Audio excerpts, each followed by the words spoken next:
Welcome to AP news 5. Vizianagaram జిల్లా కేంద్రంలో రాజీనామా చేయని వాలంటీర్లను రాష్ట్ర ప్రభుత్వం విధుల్లోకి తీసుకోవాలని కోరుతూ వాలంటీర్లు జిల్లా కలెక్టరేట్ వద్ద నిరసన ధర్నా చేశారు. రాష్ట్ర ప్రభుత్వం వాలంటీర్లను విధుల్లోకి తీసుకుని 10,000 రూపాయల జీతం ఇవ్వాలని వాలంటీర్లు రాష్ట్ర ప్రభుత్వంను కోరారు.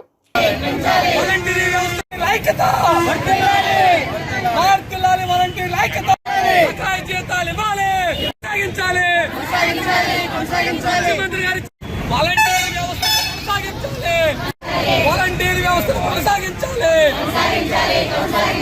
ముఖ్యమంత్రి హామీ ప్రకారం గౌరవవేతనం 10,000 రూపాయలు ఇవ్వాలి. వాలంటీర్ వ్యవస్థను కొనసాగించాలి. వాలంటీర్ వ్యవస్థను కొనసాగించాలి. మహాత్మా గాంధీ తెల్లవారిసరికి వాలంటీర్ వ్యవస్థ ముఖ్యమంత్రి గారి హామీ అమలు చేయాలి. నేను విజయనగరం మున్సిపాలిటీ సచివాలయంలో వాలంటీర్గా వర్క్ చేస్తున్నాను. మాది 57వ సచివాలయం అండి. ఇక్కడికి ఈరోజు కలెక్టర్ గారి ఆఫీస్కి వచ్చి మా యొక్క సమస్యలను వినతపూర్వకంగా కలెక్టర్ గారికి అందించడం జరిగిందండి. మా సమస్య ఏమిటంటే, నూతన ప్రభుత్వం ఏర్పడి సుమారు నెలన్నర కావస్తుంది. ఇప్పటికొచ్చి మా యొక్క వాలంటీర్ల యొక్క విధి విధానాలు ఏవి కూడా మాకు ఇప్పటికీ తెలియజేయలేదు. ఇంకాను ఈ మంత్ రావాల్సిన గౌరవ వేతనం కూడా మాకు ఇంకా రిలీజ్ చేయలేదండి.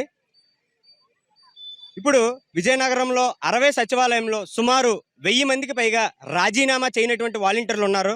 వాళ్ళని తక్షణమే విధుల్లోకి తీసుకొని నూతన ప్రభుత్వం ఇచ్చిన హామీల మేరకు, అంటే గౌరవ వేతనాన్ని 10,000కు పెంచుతూ ఇచ్చిన హామీని నిలబెట్టుకుంటారని మేము ఈరోజు అందరం కూడా కలెక్టర్ ఆఫీస్కి వచ్చి మా యొక్క సమస్యని తెలియజేయడం జరిగింది. దానికి కలెక్టర్ గారు, ఇది స్టేట్ లెవెల్ ఇష్యూ అమ్మా, ఓకేనమ్మా, గౌరవంగానే అతను కూడా సాధారణంగానే స్పందించారు. ఇది స్టేట్ లెవెల్ ఇష్యూ, పైనుంచి ఆర్డర్లు వస్తాయి కానీ మేము ఏమీ చేయలేము అని అన్నారు. దానికి మేము, సార్ మా ఈ సమస్యని మీ ద్వారా తెలియజేయాలనుకున్నాము, అందుకే వచ్చి మిమ్మల్ని గౌరవంగా కలుసుకుందామని వచ్చి వినతపూర్వకంగా మా యొక్క సమస్యల్ని తెలియజేయడం జరిగింది.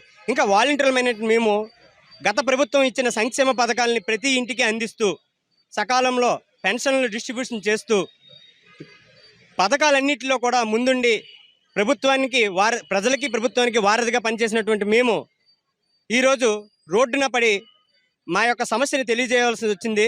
సో అందుకని గౌరవ ముఖ్యమంత్రి గారు మా ఈ సమస్యని గుర్తించి తిరిగి మమ్మల్ని విధుల్లోకి మళ్ళా తీసుకోవాలని కోరుకుంటున్నాం.